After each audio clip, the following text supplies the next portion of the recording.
Hi there, it's Susan for SusanWinter.net. Thank you so much for joining me. I want to talk about our insecurities, and especially those that come up in a relationship and we are appalled at our own reactivity. Let me start by giving you the lay of the land. Firstly, everybody's insecure. Everybody has their stuff. And what can be a little speck over in the corner that we never notice, when we get into a relationship, can suddenly be magnified. Because relationships are essentially a microscope on our mental and emotional health. You notice that it brings up everything. I mean, you can go to therapy or you can just get into a relationship. It's all going to come flooding to the surface, which I think is really the reason behind it, to allow us to see who we are. You're not going to see your issues when you're relaxed and calm. You're going to see them when you're stressed and when you're on edge and you've got high stakes. So what prompted this discussion today is that I have a friend who's a millennial, and I think she's awesome. I think she's she's ambitious, successful. She's uncomfortable with the fact that she's clean cut.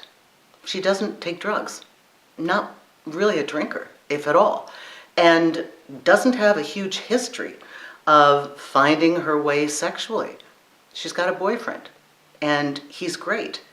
But there are jokes that he'll say from time to time to make fun of her being kind of straight and square, and she feels very uncool.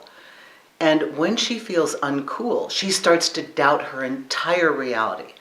And she starts to feel inferior, like why can't she be the hippie chick? And why can't she be like, yeah, chill man, and smoke some pot? And that's not her thing. So it could be anything. You know, we start a relationship and something comes forward and it's brought to our attention. Maybe our mate is just, teasing us, or it's some situation for which we suddenly now have reactivity. We don't want to feel that way.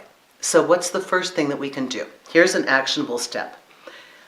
You can't have a feeling without having a thought that precipitated it. So I want you to be very clear when you feel a trigger being, hit, a button that makes you go off in the relationship, and you don't want to morph into this creature. You want to manage it. Take yourself aside and ask yourself, what did I hear in my head? What were the words? What was the phrase that I heard in self-judgment that made me think this? You're square, you're not cool. Why can't you be, attractive and relaxed? Why are you so uptight? Or maybe it's, why are you so insecure? Why are you jealous? Why do you feel uncomfortable with your body? Whatever it is, it's getting blown out of proportion because we're in a relationship, so it's being made bigger. That's part of what relationships do, but that's the part that we don't like. In our private time, we have to review every thought that goes through our head. Most of them are myths, and the frightening thing is that many of them have been given to us. They're not organically ours. They're not really our fears. They've been imposed by society or by limited thinking, and we've adopted them as though they're real. Things that tell us we're not good enough, we're not smart enough, we're not pretty enough, we're not bright enough. And in the context of a relationship, one of these can get triggered that's just been lying dormant, and it's our job to dismantle it. Now, once you have found the sentence that you heard in your mind that made you feel badly, made you, have a little meltdown, or a phrase that you heard, once you can identify those, the next task is to analyze it. Is this absolutely true? Do I know this is true? Do I feel that way? And in order to disengage this, you have to dismantle this trigger like a bomb. You have to dismantle it by applying a conversation that is very logical, that is its exact opposite. No, I think I've chosen to be rational. I've chosen to be ambitious, and I've seen in my family system alcoholism, drug abuse. I choose not to even start down that road, and it's not of interest to me, and I'm okay with being a healthy-minded person. If you can find an argument that you give yourself to erase this thing that's giving you trauma, you've just used your relationship to heal you. You see, this is the amazing thing. That relationships are so rich and fertile. I am not talking about a partner who infects us with an insecurity because they want to control us. That happens too. That's another discussion. Something that you've kind of thought about yourself. I don't look good. I don't have pretty legs. I have a fat tummy. Whatever it is.